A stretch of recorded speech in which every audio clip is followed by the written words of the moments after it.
Selamat pagi adik-adik mahasiswa semua. Semoga dalam keadaan sehat walafiat ya. Suara saya kedengaran ya? Terdengar, Pak. Oke. Seperti biasa, hari Jumat jam pertama. Kalau ada pertanyaan atau yang perlu didiskusikan bersama, silahkan adik-adik ya. Nanti bagian kedua saya akan lanjut dengan kuliah mengenai stokiometri yang belum ya. Silahkan kalau ada pertanyaan atau yang perlu didiskusikan deh. Mudah-mudahan kita bisa selesaikan.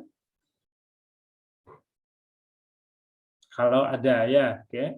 Artinya ada mungkin soal atau mungkin teori yang belum masih ragu-ragu misalkan, silahkan saja.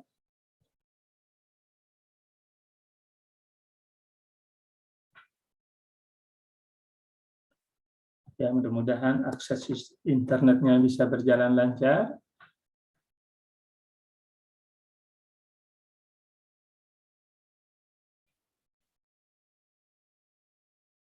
Bagaimana adik-adik ini hari ini yang sudah masuk sampai 707 66 mahasiswa ya. Oke, dari catatan saya ada 66 mahasiswa sampai 707. Bagaimana, Dek? Apakah saya akan lanjut kuliah kaitannya dengan penyelesaian persamaan reaksi redoks atau bagaimana? Boleh lanjut, Pak. Boleh lanjut ya. Ya mudah-mudahan apa yang sudah saya kasih bisa dimengerti gitu ya. Oke, sehingga nanti saat ujian nanti misalkan mudah-mudahan hasilnya bagus. Oke, video saya akan saya matikan. Oke, saya share lanjutan kuliah kemarin. Saya oke.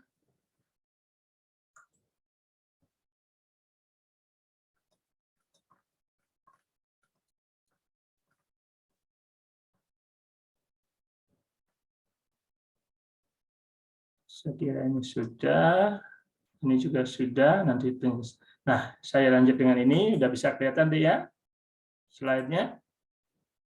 Terlihat. Bisa, Pak. Oke.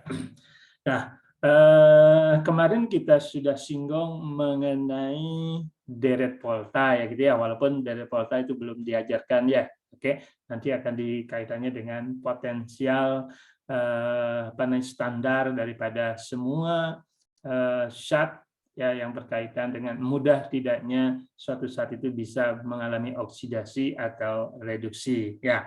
Nah, karena kita belum tahu mengenai nilai daripada potensial standar dari masing-masing zat tersebut, maka nah ini beberapa hasil eksperimen lah kira-kira itu ya. Oke. Nah, pertama coba perhatikan sini.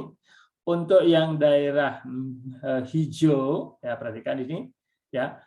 Ini kan kaitannya golongan 1 ya, oke, dan golongan 2A, perhatikan. Oke, yaitu litium, kalium dan sebagainya sampai natrium di sini.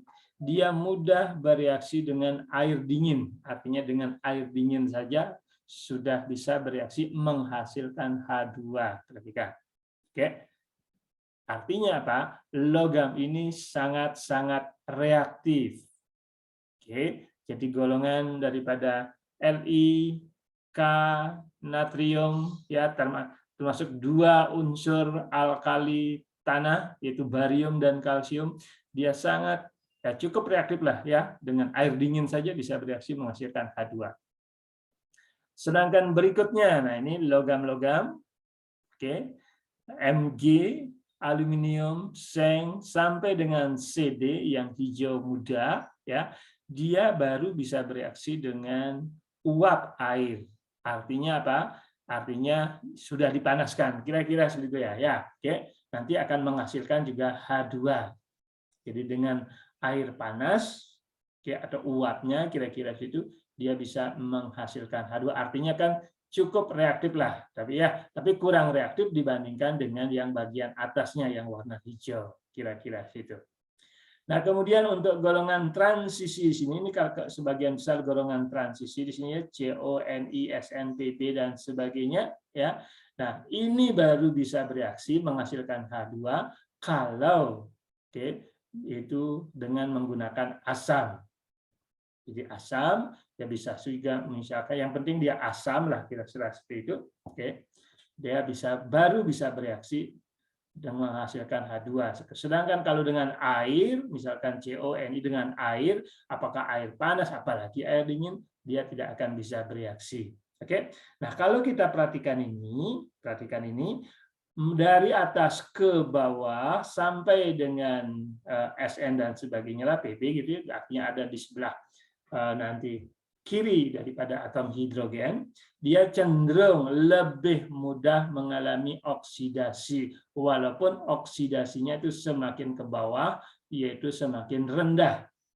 Oke, dan ini nanti nilainya berkaitan dengan potensial standar reduksi dari masing-masing zat. Kita tahu ya di dalam deret Volta makin ke kiri zat tersebut atau logam-logam tersebut dari gas hidrogen, maka semakin mudah mengalami oksidasi.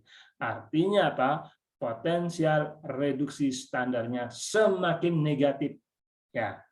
Sedangkan semakin ke kanan daripada hidrogen, nah ini umumnya kan ya, yaitu Cu, Ag, Hg dan seterusnya ya.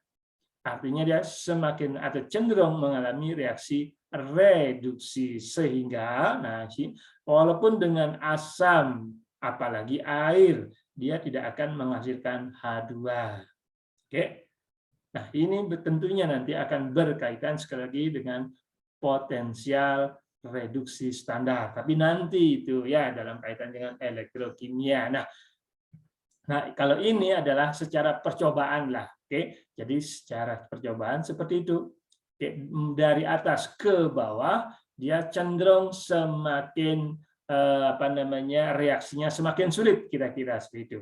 Nah, saya berikan contoh di sini. Nah, ini kan sama dengan reaksi pergeseran sebenarnya ya, oke, yang menghasilkan nanti gas hidrogen. Nah, ini misalkan M adalah logam. Oke. Nah, perhatikan di sini M logam, kemudian BC adalah yaitu bisa saja ini adalah asam atau air. Nah, perhatikan di sini ya, saya ulang sekali lagi. Dari atas ke bawah semakin mudah mengalami oksidasi sehingga maksudnya dari atas ya. Jadi atas ini yang paling reaktif, kemudian turun dia baru menghasilkan hidrogen dengan air yang panas. Kemudian turun dengan air panas tidak bisa, tapi dengan menggunakan asam, kira-kira itu ya. Oke. Sedangkan yang setelah hidrogen ya nggak bisa, walaupun dengan air maupun asam. Oke, bisa ngikutin deh.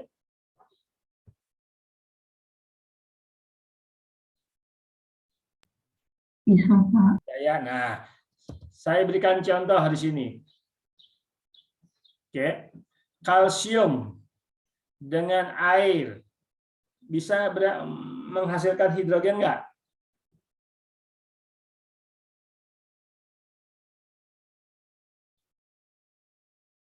Ayo. Bisa, Pak. Bisa. Air apa saja? Air dingin bisa nggak? Bisa. Bisa. Perhatikan, kan ada di daerah hijau ya. Oke, jadi mohon dihafal ya, karena ini sementara memang harus dihafal karena kita belum tahu nilai potensial reduksi ya dari masing-masing. Harus dihafal sementara. Oke, berarti reaksinya terjadi. Oke. Sedangkan Pb dengan H2O bisa terjadi nggak?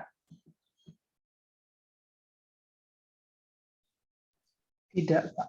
Tidak, perhatikan ya. Karena Pb baru dia bisa menghasilkan H2 kalau dengan menggunakan asam. Artinya apa? Artinya Pb ini dia akan cenderung akan mengalami reduksi ya. Makanya dengan asam baru dia bisa bereaksi ya menghasilkan H2 kira-kira seperti itu. Kalau dengan tanpa asam ya nggak bisa. Ya, dengan air nggak bisa.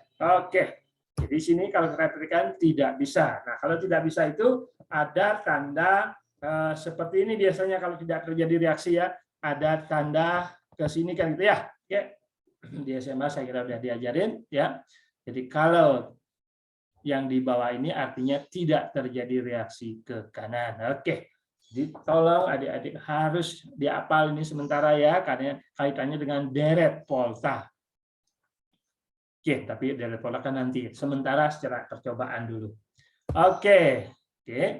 Nah, berikutnya kaitannya dengan kereaktifan halogen. Oke.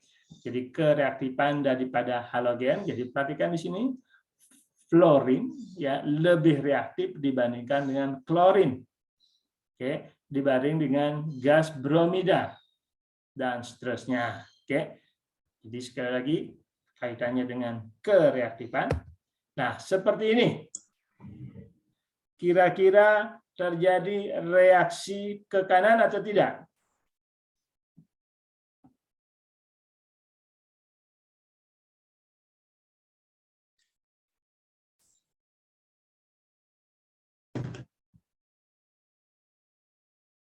Oke, Cl2 dengan KBr, dia akan mungkin nggak menghasilkan KCl dan Br2.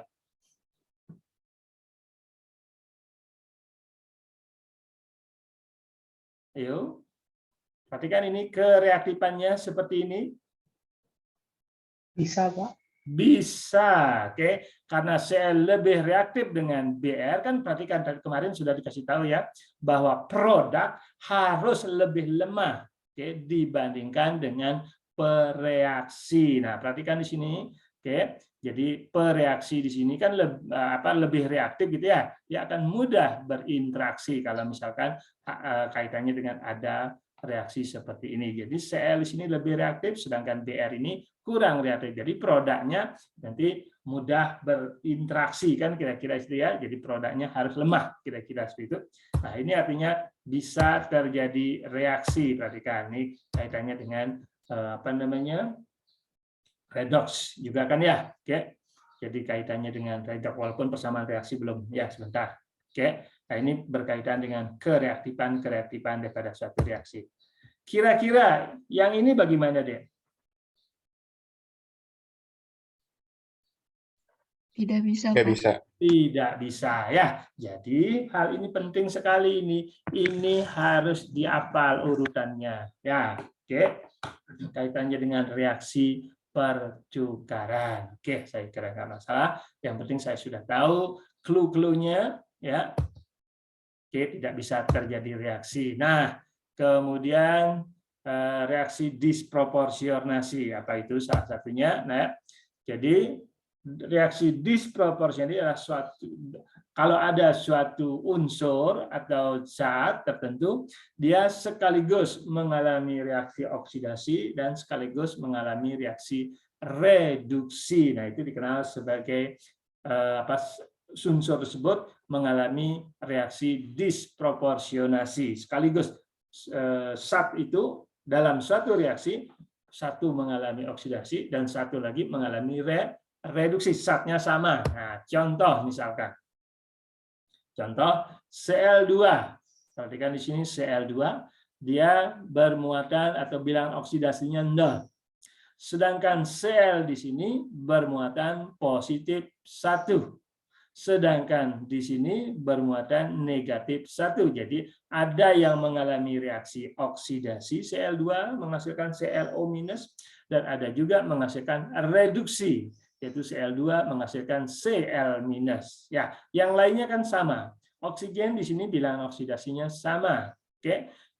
Perhatikan sama. Sedangkan hidrogen juga di sini bilangan oksidasinya juga sama. Hanya Cl-nya yang berubah kan berarti ya. Namun Cl-nya mengalami reaksi oksidasi dan sekaligus juga dalam waktu bersamaan mengalami reaksi reduksi. Nah, zat Cl seperti ini dia dikenal mengalami reaksi boleh sedang dikenal sebagai disproporsionasi. Oke. Perhatikan di sini bilangan oksidasi Cl ya. Jadi ada positif 1, ada minus 1. Jadi secara bersamaan ada reaksi oksidasi dan sekaligus ada reaksi reduksi. Oke, saya kira nggak masalah. Oke, nah kira-kira ini klasifikasikan reaksi berikut, apakah reaksi redoks atau bukan, atau reaksi asam basa. Oke, pertama bagaimana deh? Apakah reaksi redoks?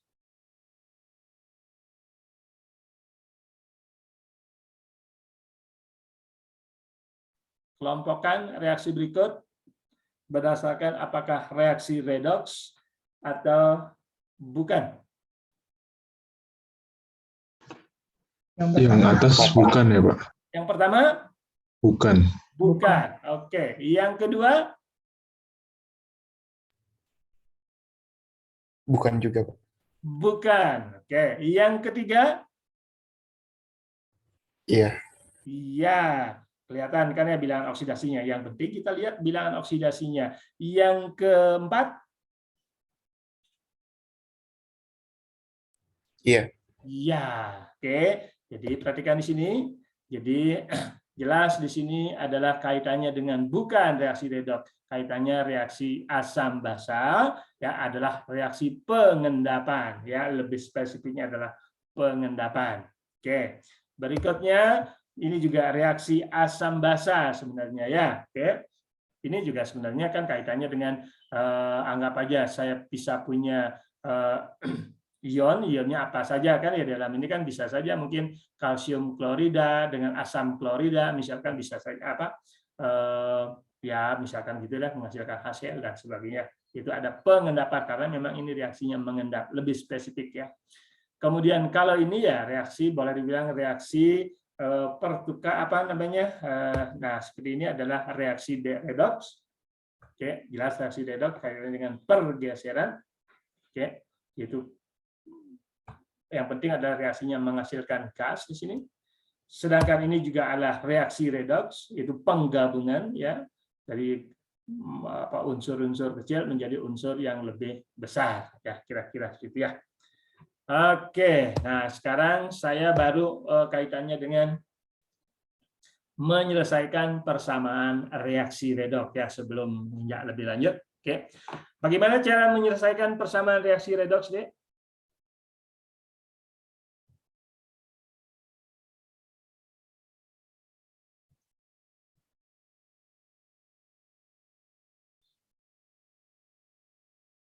Ayo, masih ingat persamaan reaksi redoks? Kalau asam basa kan gampang lah ya. Oke. Nah, bagaimana menyelesaikan persamaan reaksi redoks?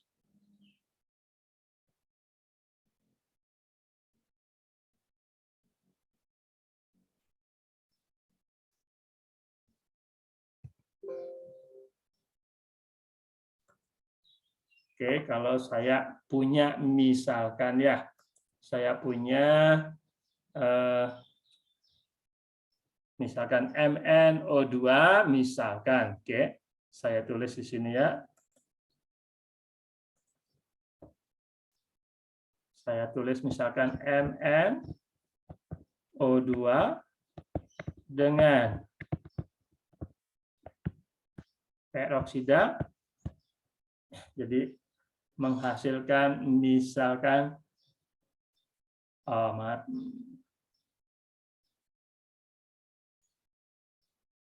Oke, maaf, saya kira nggak salah. Oke, MnO saja.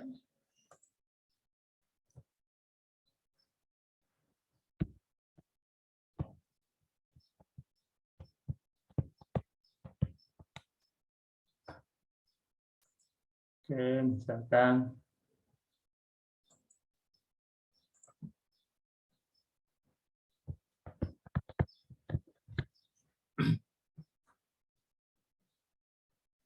oke, nah, apakah ini reaksi redoks bukan, Dek?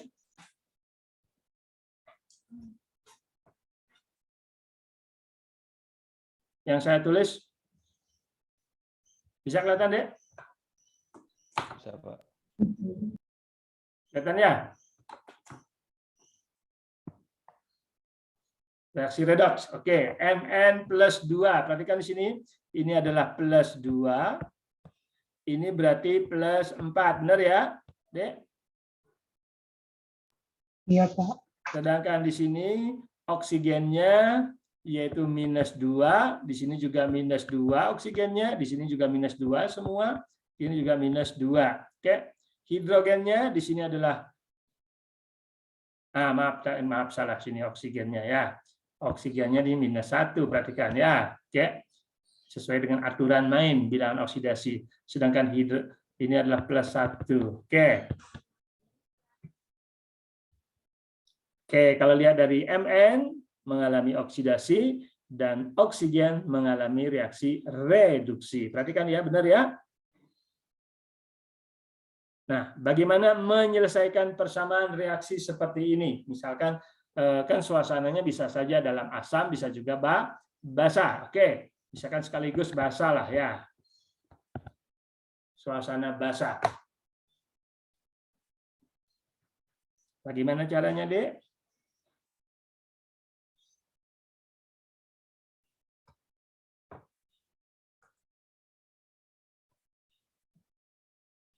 Ada berapa cara menyelesaikan persamaan reaksi redoks? Ayo.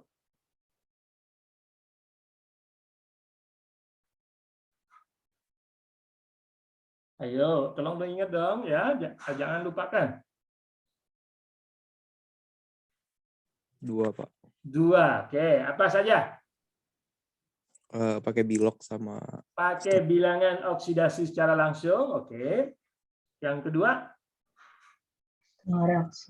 Setengah reaksi, oke. Setengah reaksi oksidasi dan reduksi, oke. Silahkan saja adik menggunakan yang mana saja boleh, oke. Dalam kimia itu yang mana saja boleh. Yang penting adik teliti, oke. Nah, kalau menurut saya sendiri, ya pribadi saya sendiri, memang lebih teliti dengan menggunakan setengah reaksi, walaupun memang ininya lebih panjang, penyelesaiannya lebih panjang sedikit kan, oke. Oke, nah sekarang langsung saja. Kalau dalam suasana basah, MnO koefisien reaksinya berapa, Dek? Tolong ini kerjakan langsung, saya kasih waktu 2-3 menit ya.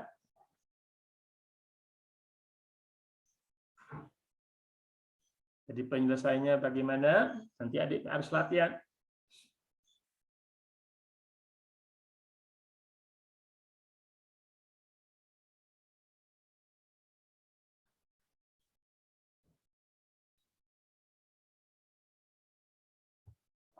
Nah, mungkin sama-sama aja ya. Bisa kelihatan di slide saya, Dek? Kelihatan ya, sama-sama ya. Oke, sama-sama saja.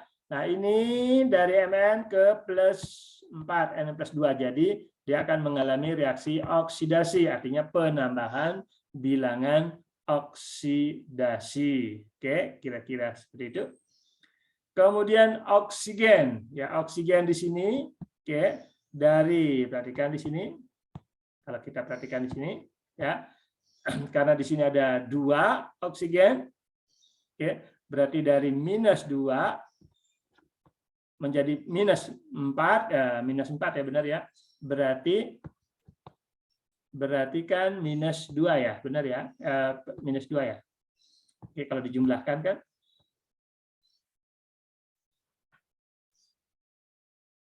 Oke. Sehingga ya karena ini sama, ya karena sama ya nggak perlu diapa-apakan, benar nggak? Halo? Iya, Pak. Oke, nah karena sama ya seperti ini, jadi sama ya nggak perlu diselesaikan, artinya memang udah selesai. Oke, sama dengan kalau setengah reaksi. Oke, ini kebetulan karena plus 2 dan minus 2 sama kan ya, plus 2 Mn, kalau oksigennya minus 1 kali 2 jadi minus 2 menjadi minus 4 jadi minus 2. Oke, nah yang lainnya tinggal menyelesaikan. Oke, H2 sudah ada O2. Oke, sedangkan jumlah oksigen sekarang ada 3. Nah, di sini juga ada 3. Nah, perhatikan. Oke, ini dalam kebetulan ya apakah dalam suasana basah, oke, atau dalam suasana asam, ya ini seperti ini kan kira-kira seperti itu. Nah, bagaimana menyelesaikan dalam setengah reaksi? Oke, nah setengah reaksi perhatikan deh ya, biar langsung saja. Oksigen berubah menjadi Mn2, kan kira-kira situ ya. Nah, ini adalah reaksi oksidasinya. Nah, bagi zat yang kekurangan oksigen harus ditambahkan apa, Dek? Halo? Air ya, Pak. Air, oke. Air. Oke. Air. Nah, sekarang oksigennya yang sudah sama. Oke. Nah, sekarang bagi yang kekurangan hidrogen harus tambahkan apa? Plus. 2H+, oke. 2H+. Nah, sehingga kalau kita perhatikan di sini ya, muatannya harus sama dengan mengkonversi dengan jumlah elektron. Nah, perhatikan di sini ada 2 elektron, benar ya? Oke, artinya Pak, reaksinya Mn mengalami reaksi oksidasi. Oke, kita selesaikan dulu dalam suasana asam. Nah, kemudian ini sudah oke ya. Pokoknya dicek atom sebelah kiri, sebelah kanan harus sama. Oke, walaupun sekali lagi ini sudah dapat di SMA ya.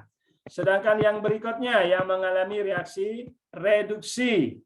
Oke, menghasilkan di sini adalah H2O. Oke. Nah, bagi yang kekurangan oksigen tinggal tambahkan apa namanya? H2O, benar ya? Kan kira-kira gitu. Oh, sama oksigen. Oke, perhatikan di sini. Sama. Nah, sekarang bagi yang kekurangan hidrogen tinggal tambahkan apa?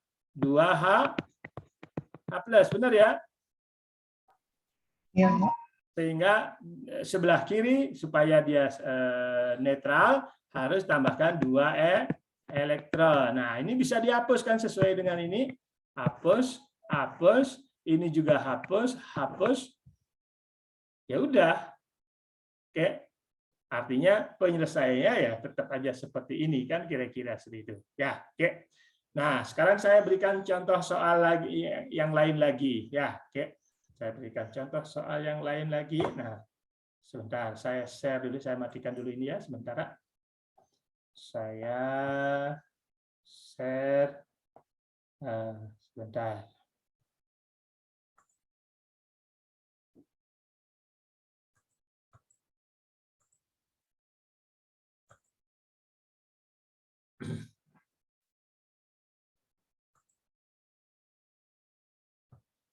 Oke, saya share dulu.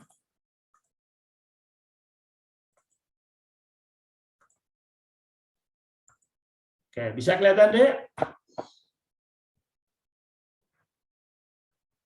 Bisa, Pak. Nah, coba kerjakan dulu nomor 1 deh.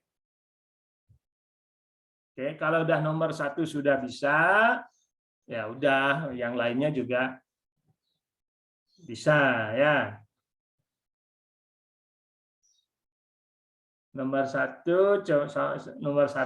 dengan nomor 2 bisa saja kerjakan misalkan nomor C ya, oke, atau nomor B boleh. Oke, silakan.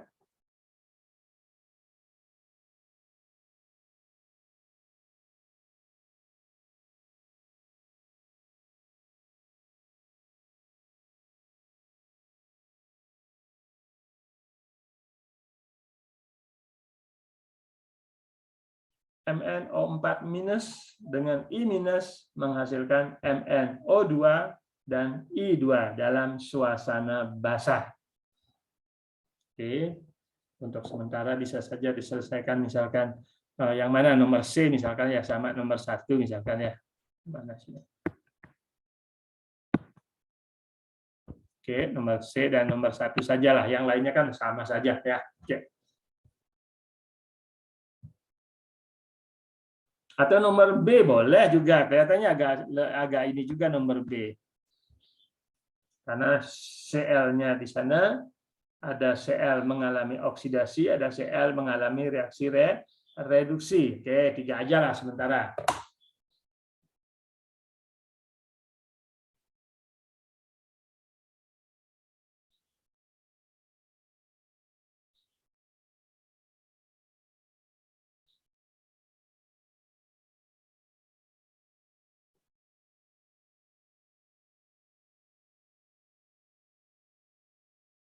Oke, nomor 1 dulu. Berapa koefisien reaksinya setelah diselesaikan?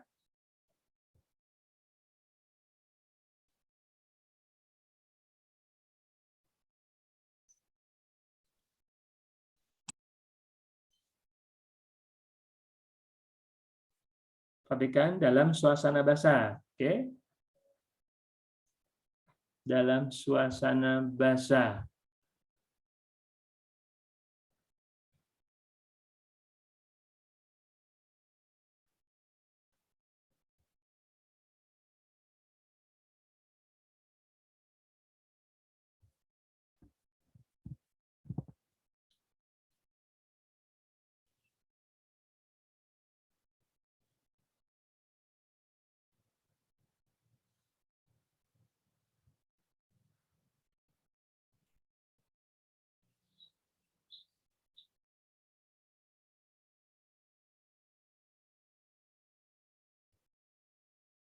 Oke, sudah ada yang selesai nomor 1?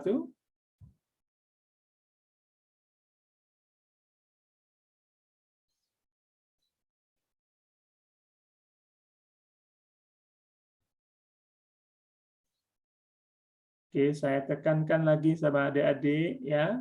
Jadi adik-adik harus, oke, karena kuliahnya kan online. Jadi saya sendiri tidak bisa memperhatikan satu persatu. Oke. Jadi adik harus aktif sendiri. Oke. Harus aktif mencerna sendiri ya. Jadi bisa saja mungkin adik online tapi nggak tahu ininya ada di mana. Oke. Tidak seperti di kelas. Oke. Jadi kita tidak bisa melihat. Nah, kalau paling tidak melihat saja, konsepnya sudah tahu ini ya udah nggak masalah kan. Oke, berapa D? MnO4 koefisien reaksinya, I2 berapa, I minus berapa dan seterusnya? Saya boleh coba. Silakan. 2MnO4 min plus 6I min plus 4H2O menjadi 2MnO. MnO4 minusnya berapa koefisiennya? 2. I minus? 6. 6? Plus 4H2O. Oke, plus 4H2O, oke. Terus? 2MnO2. 2MnO2, oke. Plus 3I2. Plus I2. 8OH min. 8OH minus, oke. Yang lainnya? Yang lainnya sama? Sama, Pak. Sama, oke, berarti sama. Ya, coba kita cek sama-sama ya. Oke, mau menyelesaikan setengah reaksi atau redoks? Setengah reaksi. Ya, biar lebih teliti. Oke, biar lebih jelas. Mn, bisa kelihatan deh slide saya, coret-coretan saya? Bisa, Pak. Bisa, Pak. Kelihatan, Pak. Sama ya, biar tidak ada problem nanti. O2.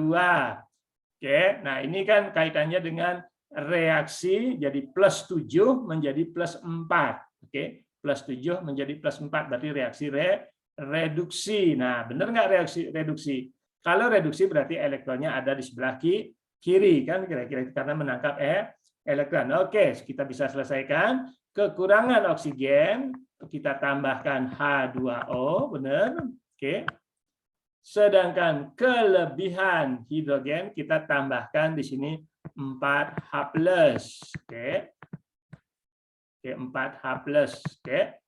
Nah, sekarang kalau kita perhatikan di sini muatannya kan belum lengkap. Jadi saya harus tambahkan di sini 3 elektron. Benar ya? 3 elektron. Oke, 3 elektron. Kenapa? Ya jelas. Karena Mn plus 7 menjadi plus 4. Pasti ada 3 elektron. Oke. Sedangkan I minus. Oke, I minus, perhatikan I minus menjadi I2. Oke, perhatikan setengah reaksi ini pasti akan mengalami reaksi oksidasi. Ya, tinggal dikalikan 2. Nah, ini tinggal tambahkan 2 elektron. Oke. Sesuai dengan reaksi redoks, jumlah elektron yang ditangkap pada reaksi reduksi harus sama dengan jumlah elektron yang dilepas pada saat reaksi oksidasi. Nah, supaya sama, ini dikali 2, benar? Ini dikali 3. Oke, sehingga selesaikan persamaan sekarang di sini. Oke, jadi kalau kali 2 bersini artinya 8H plus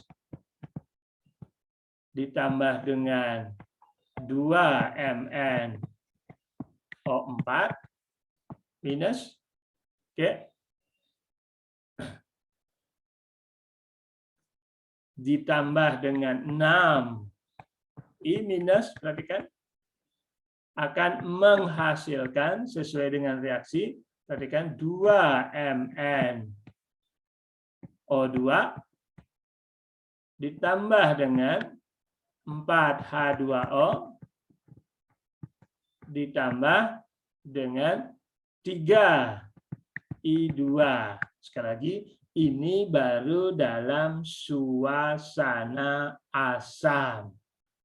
Oke, dalam suasana asam. Nah, sekarang tinggal menyelesaikan, mengkonversi H plusnya, kalau ditanyakan suasana basah, dengan mengkonversi H plusnya dengan menambahkan sebelah kiri, sebelah kanan, yaitu dengan jumlah yang sama OH minus. Oke, jadi di sini saya tambahkan 8 OH minus. Di sini juga saya tambahkan 8 OH minus, perhatikan. Oke, 8 ya. Sehingga persamaannya persis sama. Kalau ini kan nanti akan berubah menjadi 8H2O. Oke, sehingga kalau ini ada 4H2O, maka sisanya adalah yaitu kaitannya dengan, benar ya? Perhatikan. OH, nah ini kan 4H2O. Oh, sebentar. Dari mana nih salahnya? Kan? Saya ulang lagi biar enggak kok salah. Oke, benar nggak sekarang ini sebelum di ini? H plusnya sudah, oke. Mn-nya sudah, jumlahnya sama, sudah, oke. Sedangkan perhatikan di sini, ini kan nggak ada sedia ini ya, oke. Oke, I2, maaf. Ini kan tambah ya. Nah, sekarang selesaikan jumlahnya atom sebelah kiri, sebelah kanan sama nggak? Kemudian muatan sebelah kiri, sebelah kanan sama nggak? Oke. Hidrogen sama 8. Oke.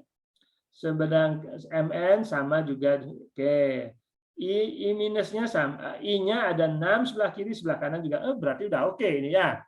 Tinggal menyelesaikan sekarang, yaitu dengan menambahkan sebelah kiri OH minus, yaitu 8 OH minus, dan sebelah kanan juga 8 OH minus.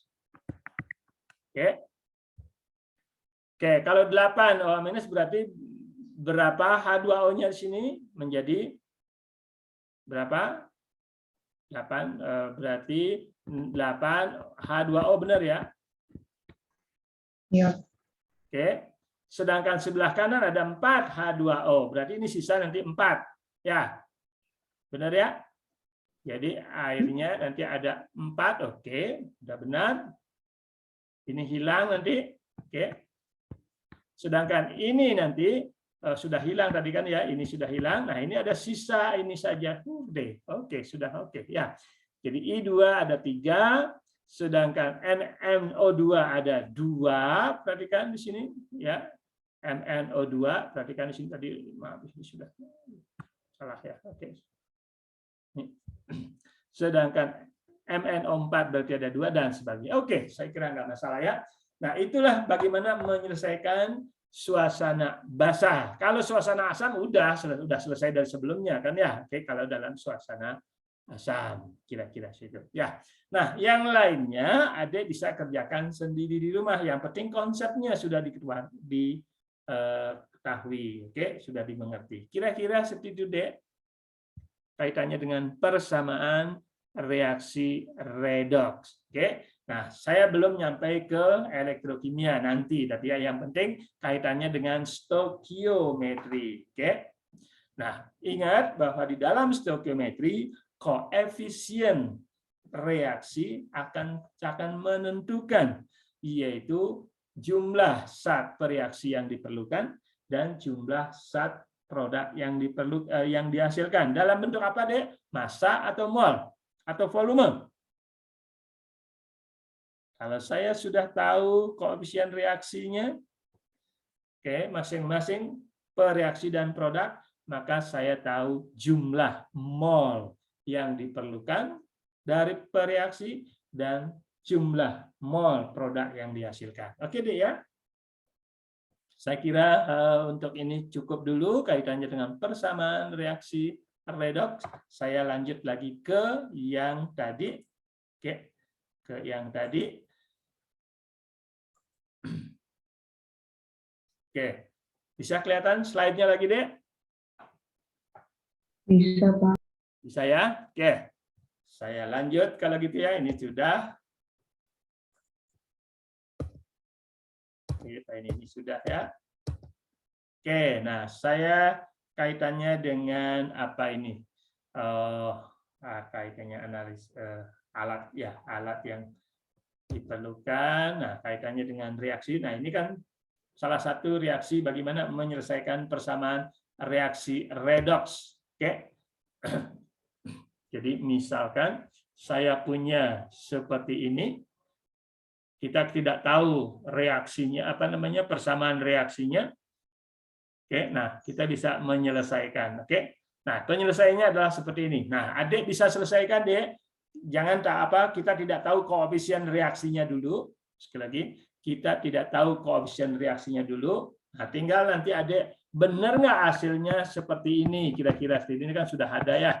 Oke. Ini tidak ada, biasanya kalau dalam suasana asam ya nanti bisa saja kita tambahin asam sulfat gitu ya. Oke, yang penting ini tidak ada dulu. Nah, kira-kira situ. Jadi Adik bisa selesaikan. Oke. Nah, kalau kebetulan ini adalah suasana asam ya kita bisa tambahin asam sulfat kan kira-kira situ ya. Nah, hasilnya seperti ini. Nah, benar nggak koefisien reaksinya di sini nanti yaitu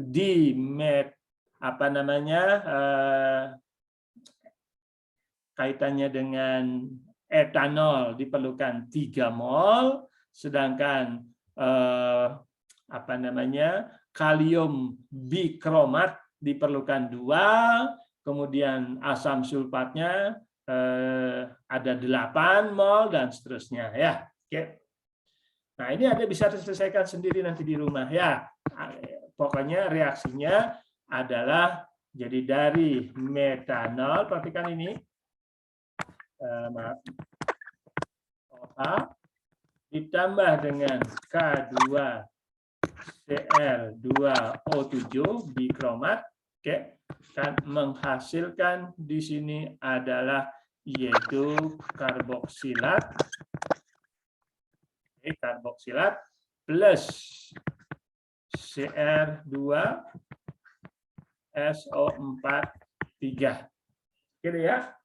Nah, bisa selesaikan hasilnya nanti benar nggak sama dengan ini? Oke, bisa kerjakan di rumah ya, Dek ya.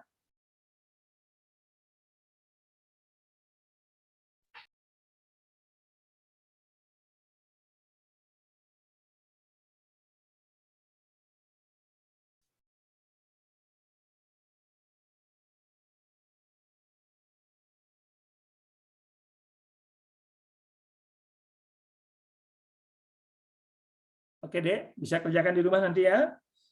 Ya, Pak. Oke. Ini kan sudah tahu hasilnya. Nah, ini berkaitan dengan apa namanya? Ya ada lewat pemanasan, radiasi kira-kira segitulah ya. Jadi kaitannya dengan apa namanya? Oksidasi daripada alkohol, kira-kira itu ya. Nanti akan menghasilkan karboksilat, kira-kira itu. Kemudian nanti dicek melalui apa namanya ya detektor dan sebagainya lah ya. Oke, saya kira nggak masalah. Oke, nah ini kan kaitannya dengan bilangan oksidasi. Jelas krom mengalami proses reduksi, oke. Sedangkan yang lainnya nanti kaitannya alkohol menjadi karboksilat, ya jelas mengalami reaksi oksidasi. Oke. Nah, karena di dalam stoikiometri ada satuan yang penting. Nah, satuan yang penting. Oke, satuan yang penting itu ada molaritas, ada molalitas, ada apa lagi? Banyak sekali ya, ada satuan gram per liter larutan. Oke, bisa kalau ini konsentrasi larutan adalah banyaknya jumlah zat terlarut dalam 1 liter larutan, kan kira-kira dia kaitannya itu kaitannya molaritas. Sekali konsentrasi larutan adalah banyaknya jumlah zat terlarut yang ada di dalam suatu pelarut atau kaitannya dengan larutan. Nah, kenapa dibuat dalam jumlah pelarut tertentu atau dalam larutan? Karena konsentrasi larutan bisa dalam satuan molar, perhatikan M besar, ini satuannya dari mol per liter larutan. Ada juga satuan M kecil, molalitas adalah jumlah mol zat terlarut, oke. Mol zat terlarut dalam 1 kilogram pelarut. Masih ingat, Dek?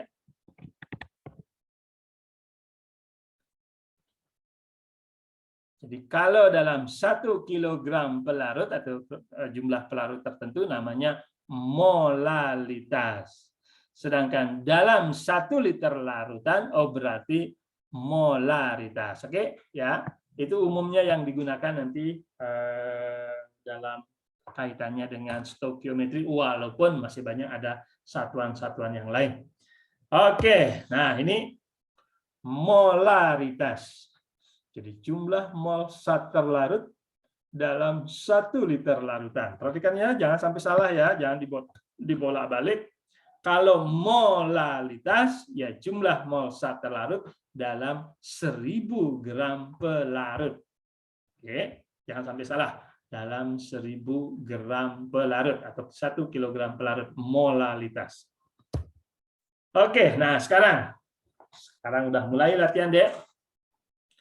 Berapa massa KI yang diperlukan untuk membuat 500 ml larutan KI 2,8 molar. Silakan, Dek, saya kasih waktu kira-kira 3 menit. Berapa massa yang diperlukan untuk membuat suatu larutan sebanyak 500 ml dengan konsentrasi larutan KI 2,8 molar.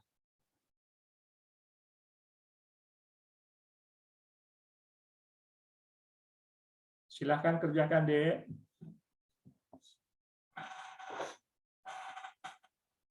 Oke, massa atom atau massa unsur kalium ya kira-kira 39, berapa, coba cek di susunan berkala ya. Sedangkan yodium juga sama.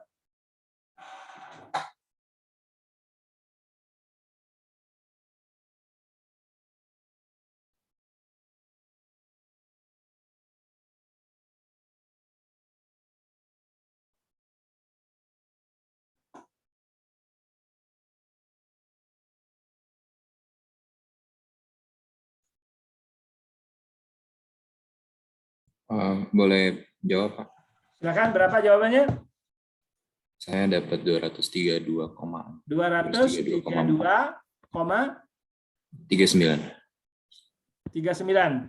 gram ya? Ya, Pak. Gram KI. Oke. Coba kita lihat sama-sama ya. Yang lainnya sama, Dek? Sama, Pak. Sama. Oke, kalau udah sama berarti udah. Nah, kita lihat ya. Saya juga belum tahu ini. Mungkin sudah tahu tapi lupa. Ya, tinggal menghitung saja. Oke, cara menghitungnya ya. Perhatikan di sini. Kita kan tahu volume yang mau dibuat berapa. Nah, ini nanti dibuat dalam Erlenmeyer ya. Oke. Ada Erlenmeyer 500 ml. Kemudian konsentrasinya segini. Oke. Nah, berapa yang diperlukan? Nah, dari 500 ml ini dengan konsentrasi ini kita bisa tahu mol daripada KI yang diperlukan, kan ya?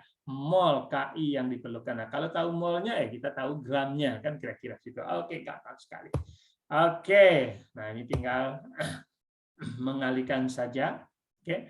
Jadi dari volume dengan konsentrasi ya, kita bisa tahu mol KI.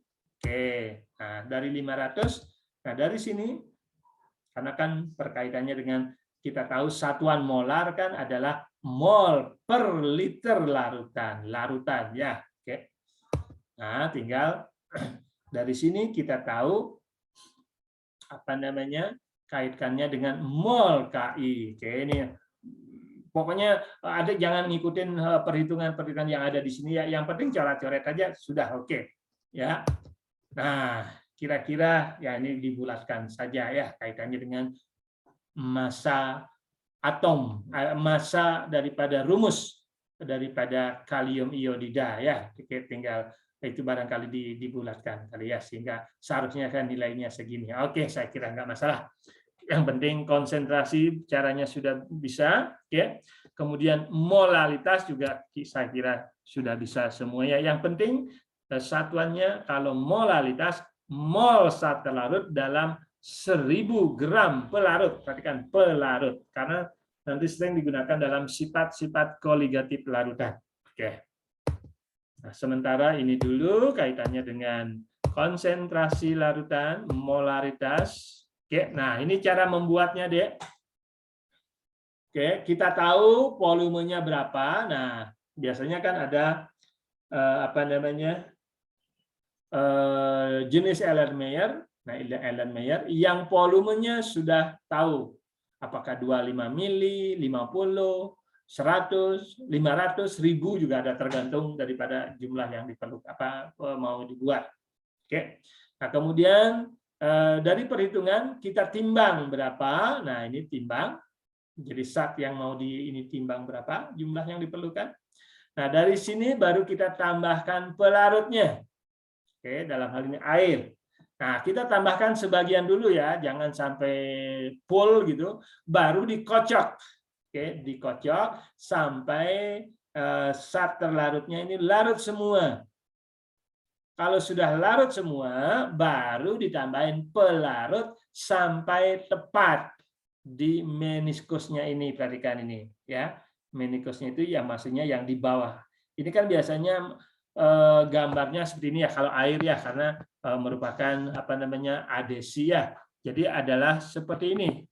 Nah, gitu kan ya. Nah, yang di ini adalah seginilah airnya lah kira-kira gitu ya. Oke. Jadi gambarnya kan seperti itu. Jadi pas di sini nanti satuannya 500 misalkan. Oke. Nah, kenapa gambarnya seperti ini? Karena air dengan pipa kapiler gelas ini yaitu adalah membasahi. Jadi adhesinya lebih besar dibandingkan dengan kohesi ya walaupun nanti aja itu ya. Sedangkan kalau gambarnya monikos seperti gini ya. Nah, ini kan seperti ini. Nah, ini adalah kohesi lebih besar. Maksud kohesi interaksi antar molekul dia sendiri lebih besar dibandingkan dengan molekul lain kira-kira seperti itu dibandingkan dengan dinding wadah kira-kira itu ya. Contohnya ini merkuri ya. Merkuri Hg ya nanti gambarnya seperti ini. Tapi kalau air larutan dengan pelarut air ya gambarnya seperti ini. Perhatikan di sini ya meniskusnya Ya, nanti dalam praktikum nanti akan adik-adik akan membuat suatu larutan dengan konsentrasi tertentu. Oke, caranya persis seperti ini. Oke, saya kira nggak masalah. Nah, kaitannya dengan pelarutan. Oke, bagaimana menyiapkan suatu konsentrasi yang lebih encer, misalkan seperti itu ya, yang lebih encer, yaitu dengan cara proses apa namanya, Dek? Kalau konsentrasinya lebih pekat menjadi lebih encer, caranya bagaimana? Yuk. Tambahin air. Tambahin air. Oke, tambahin air. Prosesnya apa namanya? Dilution. Oke, bahasa Indonesianya? Pelarutan. Pengenceran. Pengenceran. Oke, pengenceran. Ya, pengenceran artinya pelarutnya ditambahkan kira-kira situ ya. Oke. Jadi dari konsentrasi yang lebih tinggi menjadi konsentrasi yang lebih rendah. Oke, dengan cara pengenceran. Oke. Jadi bisa diencerkan ya. Caranya bagaimana ya? Sama tadi, kita ambil larutan yang pekat ini dengan menggunakan pipet atau buret, misalkan pipet yang volumenya diketahui tertentu, kemudian dimasukkan ke Erlenmeyer. Oke. Nah, setelah itu baru ditambahin pelarut sesuai dengan yang kita inginkan jumlahnya ya. Oke. Nah, bagaimana cara perhitungannya? Nah, ini kan cara yang penting kan kaitan stoichiometri, cara menghitungnya. Oke, kita tambahin pelarut, pengenceran, kira-kira itu sehingga konsentrasi menjadi lebih kecil. Perhatikan ini dari tadi yang rapat menjadi lebih kurang rapat kan kira-kira ya. Nah, ini karena kita tahu dalam sistem ini jumlah zat terlarut pasti sama antara sebelum dan setelah pelarutan. Oke. Jadi karena jumlah zat terlarut sama, nah tapi kan berbeda jumlah pelarutnya. Oke. Nah, tinggal membuat seperti ini saja. Jadi molar dikali volumenya kan zat larutnya pasti sama kan ya. Oke. Jadi antara sebelah kiri dan sebelah kanan kan sama jumlah zat larutnya. Oke, mol zat larut. Ya tinggal molar dikalikan volume sebelum diencerkan ya. Itu nanti nilainya akan sama dengan yaitu molar satuan yang mau kita buat, oke, dikalikan dengan volume yang kita perlukan. Sehingga sama nanti ya. Nah, inilah kaitannya dengan pengenceran. Saya kira di SMA sudah tahu ya. Nah, sebagai contoh sekarang. Maksudnya bagaimana menyiapkan 60 ml larutan asam nitrat 0,2 molar dengan larutan awal, yaitu larutan stok awal, yaitu 4 molar HNO3. Oke, saya kasih waktu 2-3 menit deh. Bagaimana cara membuatnya? Nah, ini udah kaitan dengan praktikum ya. Oke, bagaimana membuat suatu larutan 60 ml 0,2 m dari larutan awal asam nitrat 4 molar.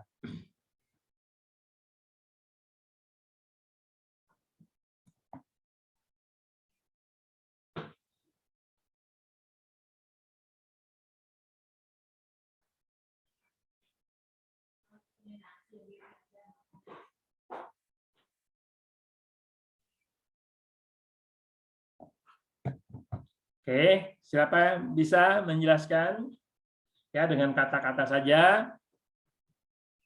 Berarti larutan awalnya mempunyai volume 3 ml ya, Pak. Berarti 3 ditambahkan 57 ml. Jadi larutan awalnya 3 ml, habis itu ditambahkan air berarti sisanya sampai 60 ml. Ke dalam Erlenmeyer yang jumlah volumenya 60 ml, kan kira-kira situ ya. Ya. Kemudian baru ditambahkan air, kan kira-kira seperti itu, ya. Baru ditambahkan sehingga volumenya tepat 60 ml. Oke? Nah, jadi prinsipnya, nah ini perhitungannya. Jadi M1-nya adalah 4 molar, P1-nya kita cari, molar akhir kita tahu 0,2, volume kita tahu adalah ya 60 ml, ya biasanya kita ubah menjadi liter. Nah, berapa P1? Oke. Nah, dari sini kita bisa, ya jumlahnya adalah 3 ml. Oke. Apakah adik menambahkan 57 ml air?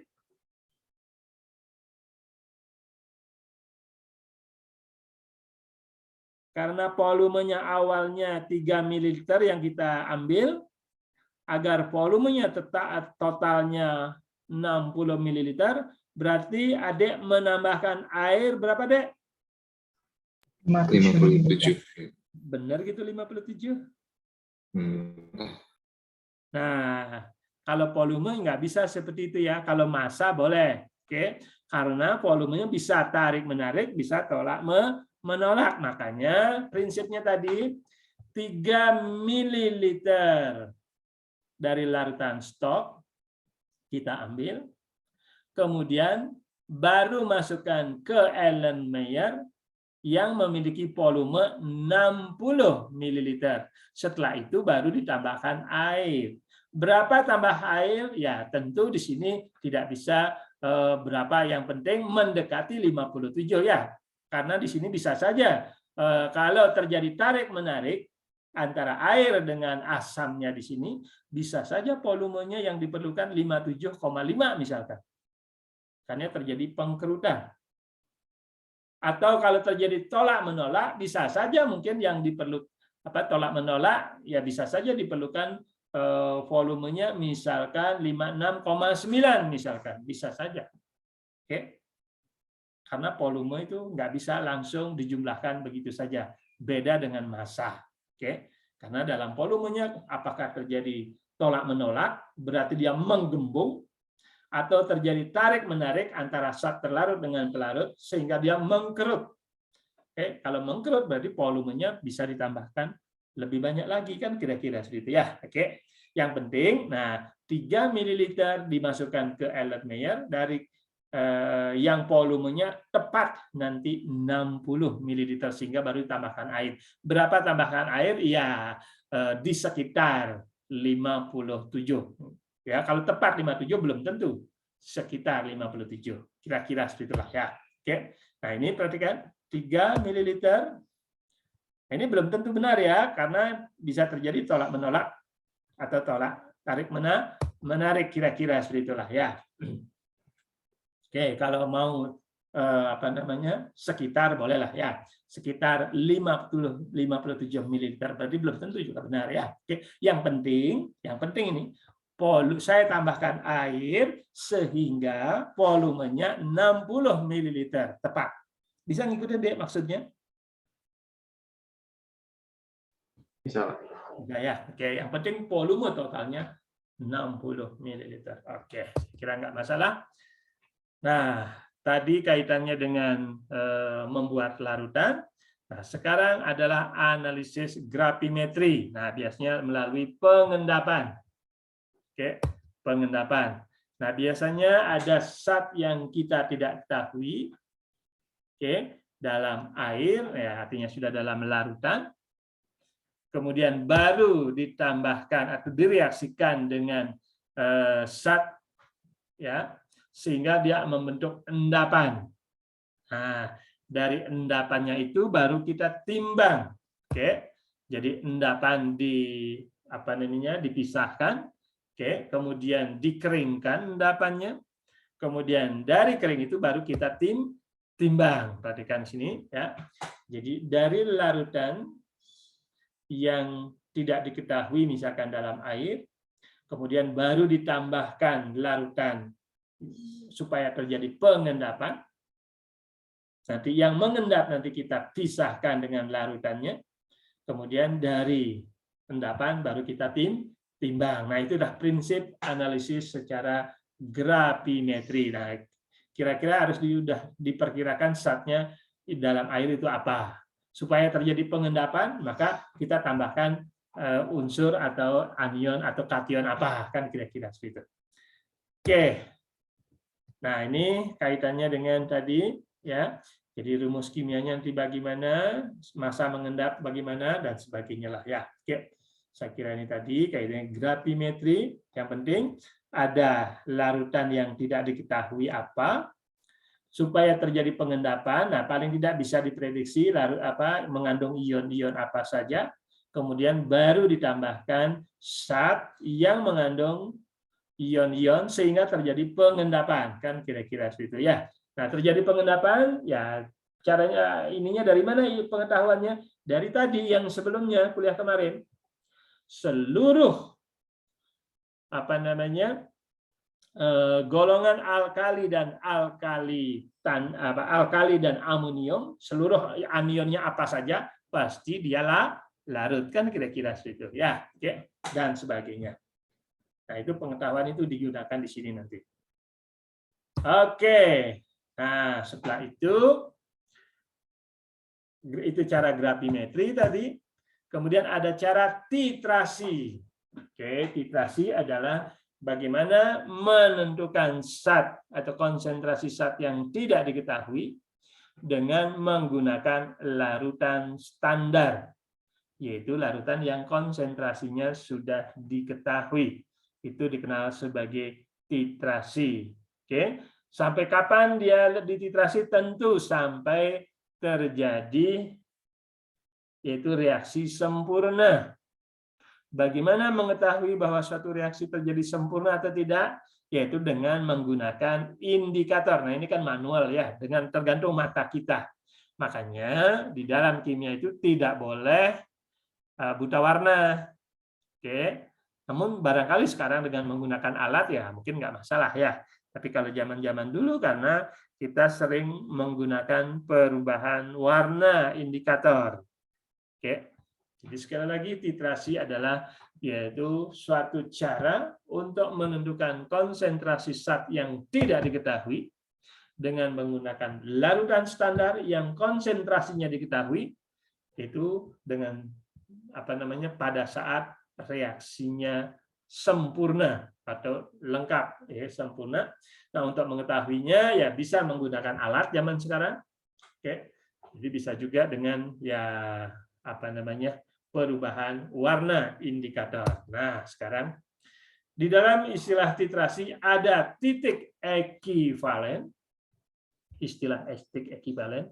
Titik ekivalen adalah suatu titik di mana banyaknya zat yang dititrasi sama, maksudnya mol ya, banyaknya mol zat yang dititrasi sama dengan banyaknya mol penitrasinya, maksudnya terjadi reaksi sempurna. Itu titik ekivalen. Apakah dalam titik ekivalen warnanya sudah berubah? Belum tentu. Nah, kapan dia berubah deh warna daripada suatu larutan pada saat titrasi? Ayo di SMA kan pasti titrasi sudah pernah ya. Kapan terjadi perubahan warna sehingga mata bisa melihat, sehingga titrasinya harus diselesaikan? Titik akhir ya, Pak. Oke, titik akhir titrasi. Oke, titik akhir titrasi. Apakah titik akhir titrasi sama dengan titik ekivalen? Belum tentu, Pak. Belum tentu. Yang mana lebih banyak diperlukan zat penitrasi? Titik ekivalen, titik akhir titrasi?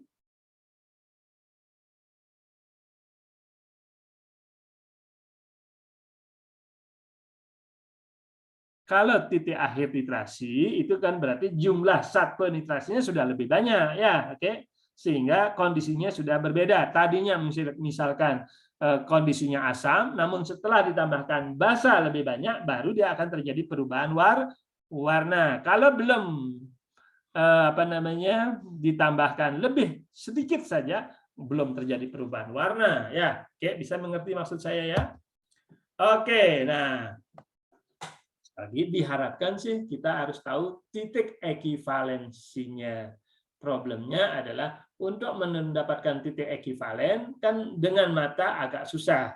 Biasanya kita tahu titik akhir titrasi. Oke. Nah, untuk mengetahui titik akhir titrasi dengan menggunakan apa? Indikator, yaitu zat yang berubah warna, sekali lagi yang berubah warna pada saat setelah titik ekivalen, setelah dikit saja, dikitnya seberapa ya, pokoknya ditambahin 1/10 tetes lah ya biasanya ya, 1/10 tetes. Kalau apa namanya pengerjaannya ya, oke, 1 tetes kan plung gitu kan ya. Nah kalau 1/10 tetes ya tinggal ditetesin sedikit saja, kemudian ditempelin bulat ke dalam elemennya, oke, sehingga baru dibilas pakai air atau pelarutnya, kira-kira seperti itu.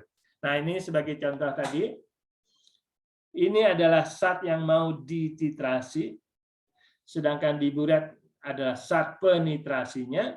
Nah ini adalah zat warna indikator yang digunakan pada saat terjadi perubahan warna pada titik akhir titrasi. Oke.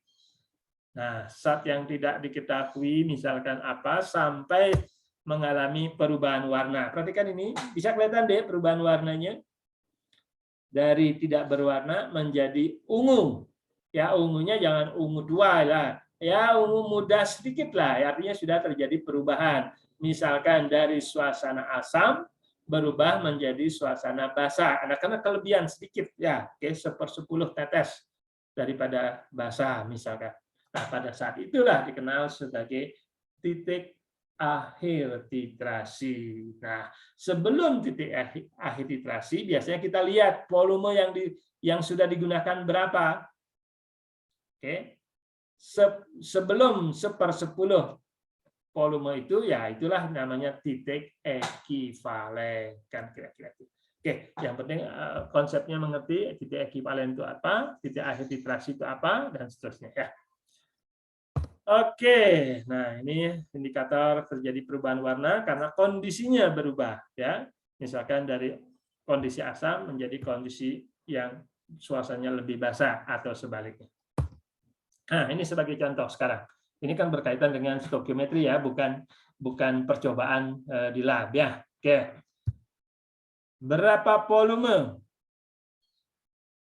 NaOH 1,42 molar diperlukan untuk mentitrasi. Nah, ini kan titrasi elemennya itu 25 ml dengan konsentrasi 450H2SO4 larutan H2 ya. Berapa volume larutan NaOH 1,42 molar diperlukan untuk mentitrasi 25 ml larutan asam sulfat 4,5 M. Silahkan, Dek.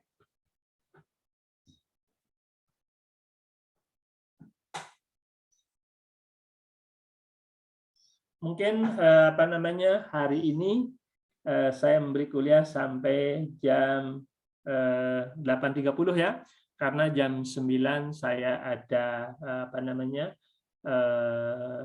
jadwal vaksinasi ya. Oke, jadi kita sampai jam 8.30.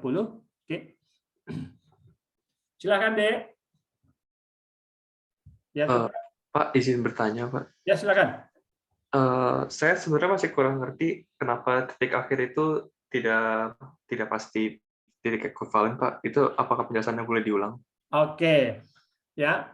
Pada saat titik ekivalen, artinya jumlah asam dan basanya sama misalkan, oke, itu biasanya perubahan warnanya itu belum jelas, Dek.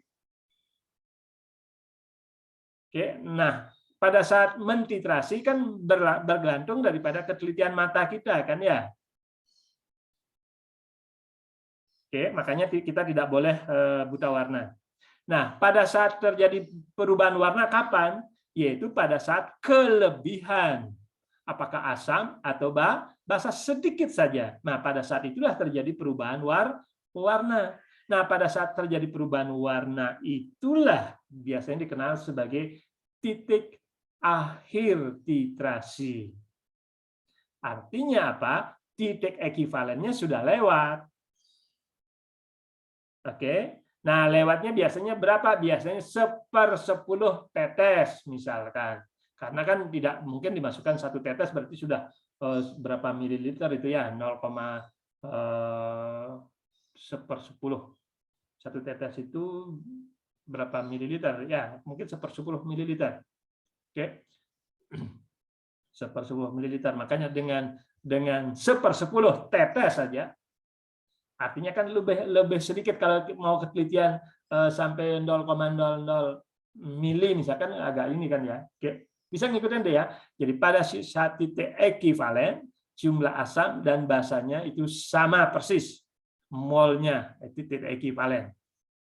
Namun mata pada saat titik titrasi kita tidak bisa melihat perubahannya. Oke, makanya pada saat menjelang titik ekivalen, titik akhir atau titik ekivalen itu harus pelan-pelan menambahkan penitrasinya. Oke. Nah, pada saat menjelang titik akhir titrasi, nah itulah yang dikenal sebagai titik ekivalen.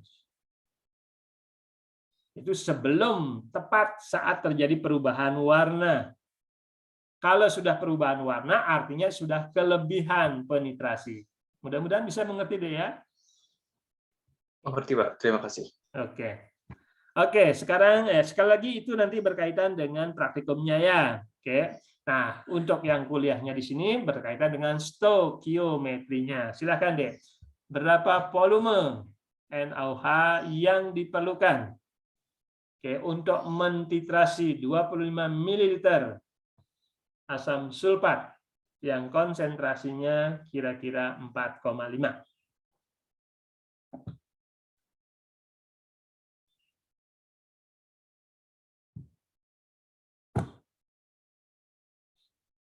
Berapa jumlahnya, volume yang diperlukan, Dek?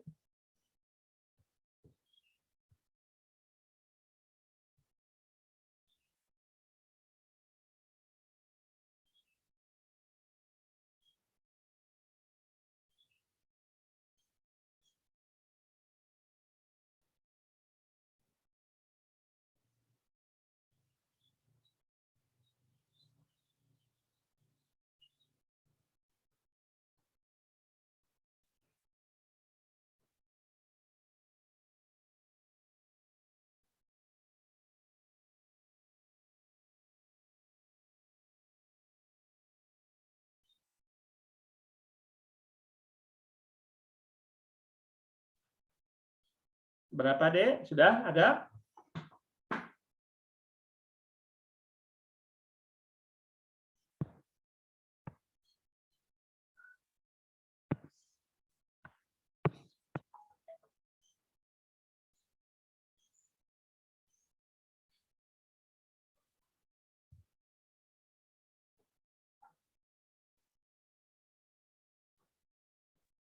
Sekitar 158,45, Pak. 158. Iya, 0,45 ml. Oke, 0,45 ml. Ada yang lain? Sama, Pak. Sama, Pak. Sama? Oke, yang tadi ada yang perempuan berapa?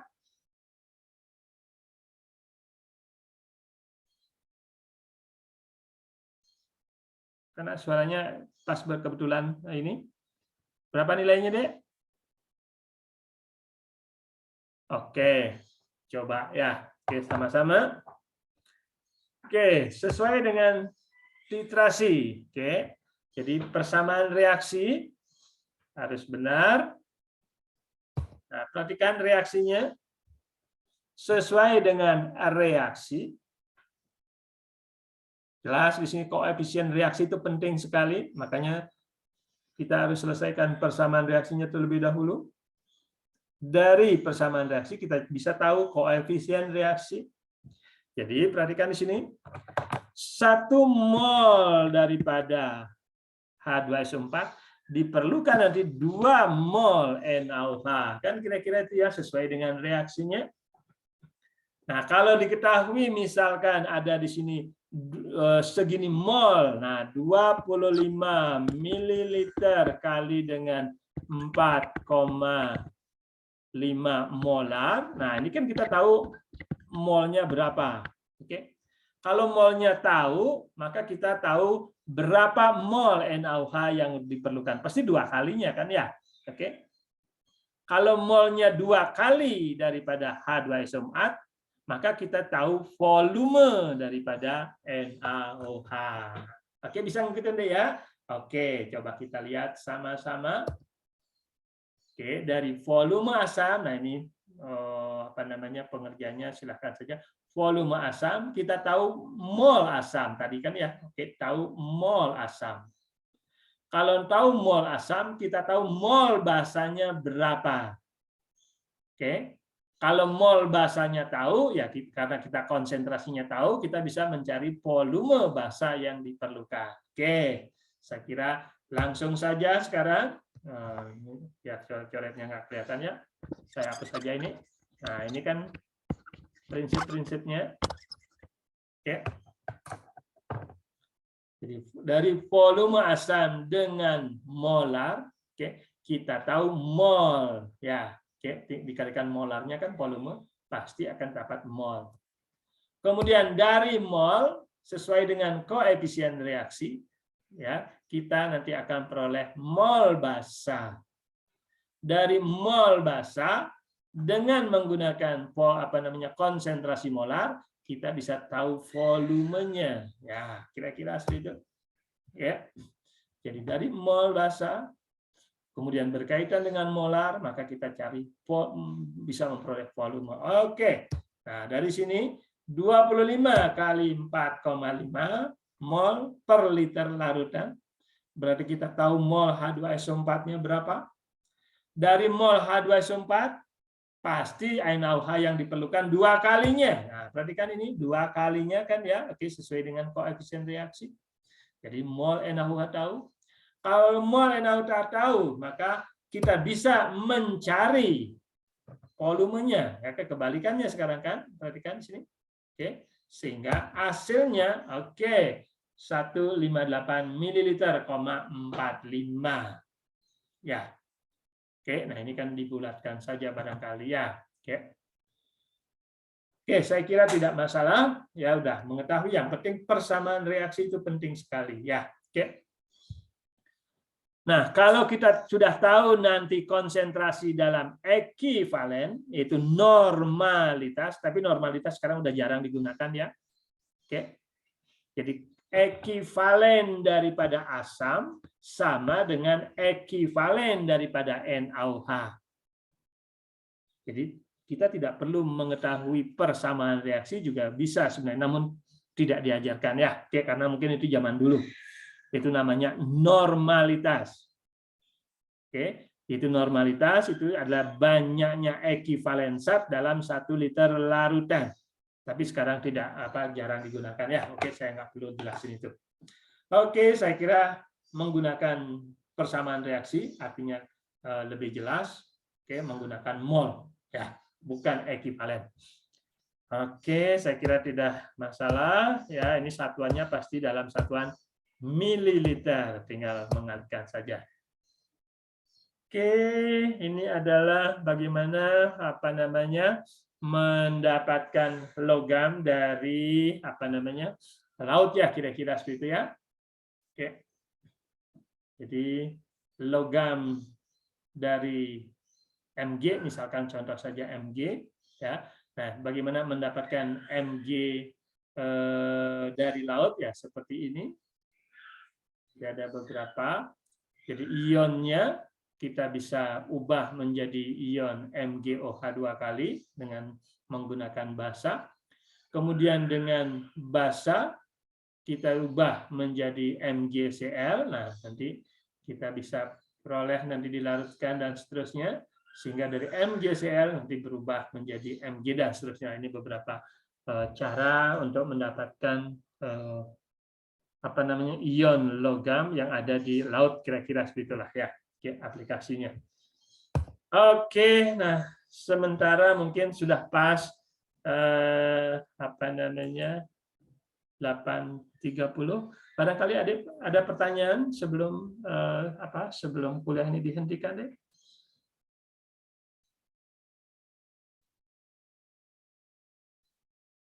Oke, karena dari segi ini apa namanya materi ada di SMA, oke, saya berikan latihan kalau gitu ya.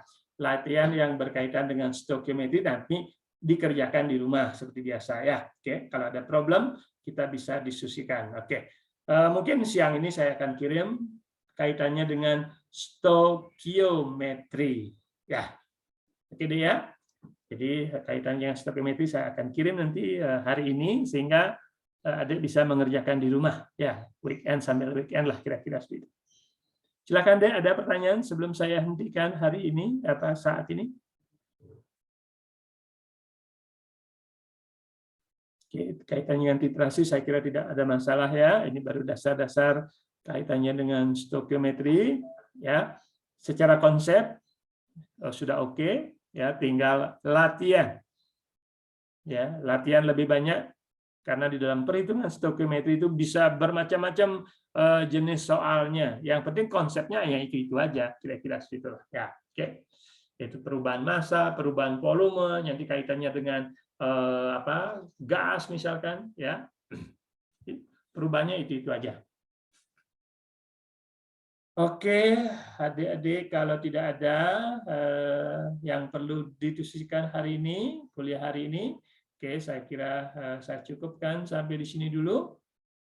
Oke, sekali lagi tetap jaga kesehatan, ikutin aturan prokes ya kesehatan, ya paling tidak 3M kemanapun adik berada, agar tetap berada dalam keadaan sehat walafiat. Oke, selamat weekend adik-adik semua. Terima kasih, Pak. Terima kasih, Pak. Terima kasih, Pak. Sama-sama. Terima kasih, Pak. Yuk, sama-sama deh.